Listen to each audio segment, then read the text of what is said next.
हाँ, तुम चिंता मत करो, मैं तो ऐसी लड़की से शादी करूंगा जो तुम्हें बेड से नीचे पानी लेने के लिए भी ना उतरने दे। चाय और खाना तो दूर की बात है, और अगर उसने मेरी बात नहीं मानी फिर तो भेज दूंगा उसी पल उसे उसके पिता के घर। देवर की कड़वी बातें काव्या के कानों में तीर की तरह चुभ रही थी। काव्या देवर की कड़वी बातें सुनकर भी चुपचाप रसोई में खाना बना रही थी। गुनाह सिर्फ इतना था कि उसने अपनी सास को सुबह 7 बजे की चाय 8 बजे बनाकर दी थी। 2 महीने की गर्भवती काव्या को इतनी उल्टियां होती, सिर दर्द होता है, उसका एक भी काम करने का मन नहीं होता। गर्भावस्था के शुरुआती महीनों में तो खाना बनाने में सबसे ज्यादा दिक्कत तब होती जब दाल पकाना होता। दाल पकाने की सुगंध से ही उसको उल्टियां होने लगती। खाने में भी उसको कोई स्वाद नहीं आता और दिन भर मन अजीब सा बना रहता, लेकिन वो अपने मन की बात किसी से कह नहीं पाती थी। काव्या के पति अमर उसकी कभी कोई बात नहीं सुनते। अगर काव्या कुछ कहने की कोशिश करती तो कहते, देखो काव्या, तुम औरतों की बातें सुनने का मेरे पास बिल्कुल भी समय नहीं, इसीलिए तुम अभी यहां से जाओ और अपनी बात जाकर मां से कहो। अमर का रूखा व्यवहार और इस तरह की बातें उसका हमेशा ही दिल तोड़ देती, लेकिन शिकायत करे भी तो किससे करे। उसकी सास रेखा जी एक औरत और मां होकर भी उसका दर्द नहीं समझती थी। ऊपर से रही सही कसर देवर मयंक ताने सुना सुना कर और अमर के कान भर कर पूरा कर देता। या यूं कहे कि पुरुष होकर भी मयंक काव्या के लिए दूसरी सांस की भूमिका निभाता। हर बात और हर काम में काव्या को सीख देने आ जाता कि घर की बहुओं को कैसे रहना चाहिए, कैसे सास ससुर और ससुराल वालों की देखभाल और ख्याल रखना चाहिए। काव्या के ससुराल में एक देवर, 2 शादीशुदा ननंदे और सास ससुर थे। पूरे घर में राज सिर्फ देवर का ही चलता। मयंक जैसे कहता उसकी सास रेखा जी वैसा ही करती और कहती, और उनकी कही किसी भी गलत या सही बात को अमर सिर झुकाकर मान भी लेते। काव्या ने कई बार कहा, अमर, घर की साफ सफाई के लिए एक कामवाली बाई रख लेते हैं, क्योंकि 2 बच्चों के साथ मुझसे पूरा काम नहीं हो पाता। लेकिन मयंक के कहे शब्द अमर भी काव्या के सामने दोहरा देता। तुम इतना भी काम नहीं कर पाती, और मेरी माँ 4 बच्चों के साथ कैसे घर के सारे काम करती थी। तुम आजकल की औरतों के नाटक बहुत हो गए हैं, जितनी सुविधाएं उतनी तकलीफ रहती है तुम लोगों को। काव्या ने चुप रहकर सब कुछ चुपचाप सुनने की वजह से बच्चे के जन्म में बहुत तकलीफ झेली, लेकिन समय के साथ काव्या ने अपना मुंह खोलना शुरू किया और सीधा बगावती हो गई। उसने दूसरे बच्चे के जन्म के समय सीधे शब्दों में कह दिया कि मैं अपने मायके जा रही हूं और मुझसे अब आप सब किसी काम की उम्मीद मत रखना। जितना बन पड़ेगा उतना ही करूंगी, बाकी का आप सब खुद देख लो कैसे करना है। जिसका नतीजा ये हुआ कि उसको दूसरे बच्चे के जन्म के बाद भी 6 महीने के लिए मायके छोड़ दिया गया, ताकि उसे ये एहसास कराया जा सके कि उसके रहने ना रहने से उन लोगों को कोई फर्क नहीं पड़ता। अमर के सिवाय काव्या के बेटे को देखने ससुराल से कोई अन्य सदस्य नहीं आया, लेकिन बच्चों के मोह के कारण अमर काव्या को अपने साथ लेकर घर आया। इधर रेखा जी और मयंक का व्यवहार वैसे का वैसा ही रहा, लेकिन काव्या भी अपने कहे अनुसार उतना ही काम करती जितना उससे हो पाता। दोनों ननंदे फोन से तो देवर और सास घर में रोज रोज काव्या को ताने देना और बातें सुनाना शुरू कर दिया। वो हर रोज काव्या को भी कभी मायके वालों के नाम पर तो कभी घर के कामकाज और बच्चे की परवरिश को लेकर ताने देते व्यंग करते रहते। काव्या भी अब पलट कर हर गलत बात का तुरंत जवाब देती, जिससे घर में हर रोज झगड़े शुरू हो गए। आखिर में झगड़ों से परेशान होकर अमर ने अपना ट्रांसफर दूसरे शहर करा लिया और सबको लेकर वहां चला गया। लेकिन वहां भी वो बात बात में काव्या को ये सुनाना नहीं भूलता था कि उसकी वजह से वो अपने परिवार से दूर हो गया। लेकिन काव्या को इस बात से कोई फर्क नहीं पड़ता था। उसको अब सिर्फ अपने बच्चे की फिक्र रहती। और उनकी खुशी में उनके साथ खुश रहती। अमर के कहने पर तीज त्योहार पर सांझ से बस औपचारिक बातचीत हो जाती और वो जैसे ही ताने सुनाने के मूड में होती, काव्या काम का बहाना बनाकर फोन रख देती। इसी तरह काव्या के दिन बीतते गए। काव्या की शादी के 10 सालों बाद देवर मयंक की शादी हुई। मयंक की शादी में काव्या सिर्फ शादी होने तक रुकी और सारी रस्में खत्म होते वापस चली गई।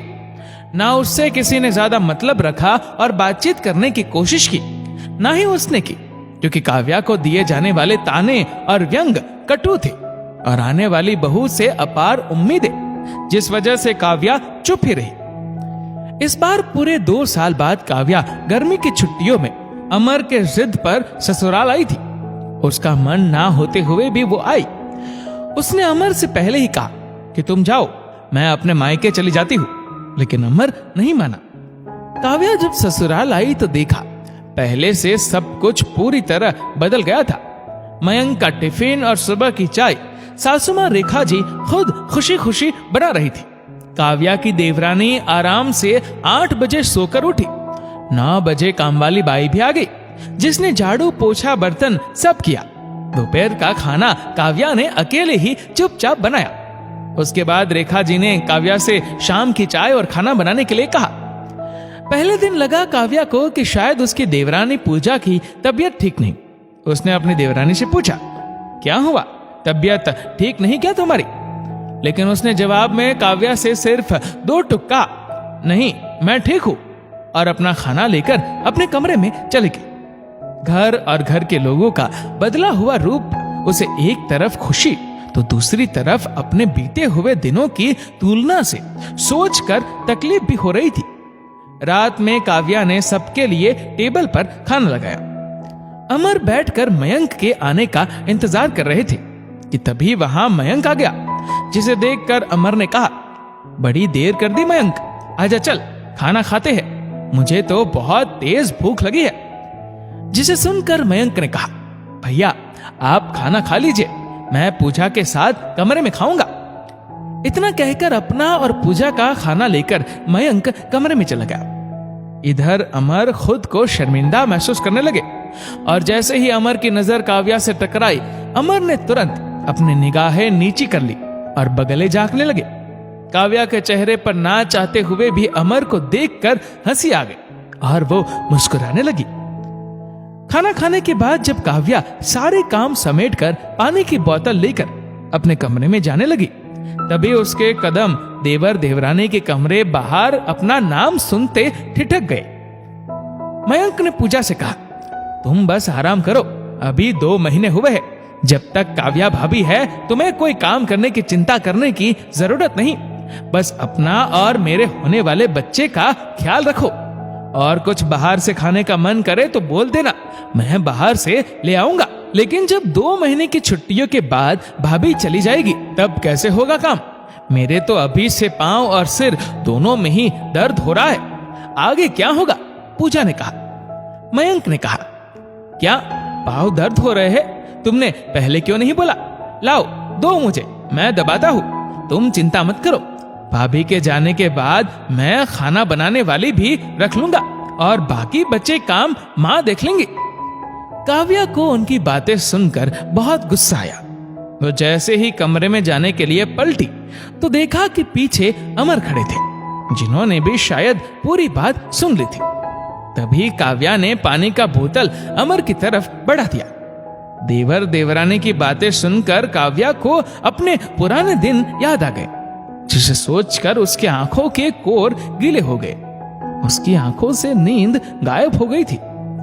तभी अमर ने काव्या से कहा, काव्या तुमको अपने मायके जाना था ना, सुबह उठकर सामान पैक कर लेना, मैं छोड़ दूंगा। तुम आराम से अपनी छुट्टी बिताकर सीधा अपने घर आ जाना। और इतना कहकर अमर सो गया। काव्या सोच रही थी कि लोग कितनी जल्दी बदल जाते हैं। अमर की बातें भी उसे कोई सहानुभूति नहीं दे रही थी, क्योंकि जब तक वो अमर को प्यार और अपनेपन से समझाने की कोशिश कर रही थी तब तक अमर नहीं समझे। लेकिन आज जब खुद का अपमान हुआ तो बात समझ में आ गई। ये सब कुछ सोचते सोचते उसकी आंख कब लग गई उसको पता ही नहीं चला। अगले दिन सुबह काव्या रसोई में गई तो देखा रेखा जी और मयंक वहां पहले से मौजूद थे। रेखा जी ने काव्या से कहा, बहू, लगता है अकेले रहते रहते देर से सोकर उठने की आदत हो गई है तुम्हारी। तभी मयंक ने फिर टपाक से काव्या पर व्यंग करते हुए कहा, अरे माँ, तुम बहुत भोली हो, इसलिए तो औरतें अलग रहने जाती है कि सब कुछ अपने हिसाब से कर सके। आप तो बेकार में उम्मीद लगाए रहती है। आपने क्या सोचा कि आपकी सेवा होगी, आपको चाय नाश्ता खाना समय से बनाकर मिलेगा। गर्मी की छुट्टियों में कुछ औरतें सिर्फ बस मजबूरी में दिखावा करने आती है। तब काव्या ने कहा, देवर जी, आप तो ताना मारने और दूसरों की औरतों को सिखाने में औरतों से भी आगे है। जितनी सीख आपने आज तक मुझे दी, उतनी सीख पूजा को देना भूल गए आप। कहां गए आपके वादे, आपकी चाय खाना नाश्ता? आपकी बीवी तो माझी को पानी भी बेड पर उनके हाथ में देगी। पानी देना तो दूर, माझी तो चाय नाश्ता भी खुद ही बना रही है, जो कि मेरे यहाँ रहते तो उन्होंने कभी नहीं किया था। वैसे मैं आप लोगों को यहाँ ये बताने आई थी कि मैं अभी थोड़ी देर में अपने मायके जा रही हूँ। काव्या को इतना कहते सुनकर मयंक को बहुत गुस्सा आया। पीछे खड़े अमर से उसने कहा, भैया देखा भाभी की जुबान कैसे कैंची की तरह चल रही है और आप चुपचाप खड़े होकर सुन रहे। जब मायके ही इनको जाना था तो फिर 2 दिन के लिए यहाँ आकर दुनिया को दिखाने की क्या जरूरत थी? तब अमर ने पहली बार कहा, मयंक, अब मैं काव्या के पैर तो दबा नहीं सकता, तो पति होने के नाते उसकी सही बात चुपचाप सुन तो सकता हूं। मैं तुम्हारी तरह किसी को बातें सुनाता तो नहीं हूं। देख लिया तुमने भी, तुम्हारी बीवी घर का कितना काम करती है और तुम अपनी भाभी को ताना देते रहते हो। पहले अपनी बीवी को काम करना सिखाओ, बाद में अपनी भाभी को बोलना। वैसे भी मैं पहले बहुत सारी गलतियां कर चुका हूं काव्या के मामले में, अब गलती नहीं करना चाहता। अब मुझे अपनी गलती समझ में आ गई है, इसलिए बाकी पतियों की तरह मैं भी अपनी पत्नी की खुशियों का ख्याल रखूंगा।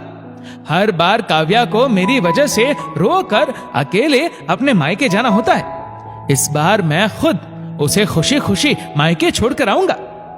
इतना कहकर अमर ने काव्या की तरफ देखा और उसका हाथ पकड़कर अपने साथ लेकर कमरे में सामान पैकिंग करने चला गया। इधर मयंक ने अमर की बात सुनते मुंह बना लिया, क्योंकि उसको पता हो गया था कि काव्या और अमर दोनों ने ही रात की उसकी कही सारी बातें सुन ली है।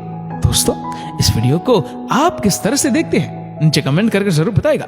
और अगर आपको वीडियो अच्छा लगा हो तो इस वीडियो को लाइक करेगा, शेयर करेगा ज्यादा से ज्यादा लोगों तक, और ऐसे ही और भी इंस्पिरेशनल वीडियोस के लिए सब्सक्राइब करें हमारे यूट्यूब चैनल को और फेसबुक पर फॉलो करें हमारे पेज को। धन्यवाद।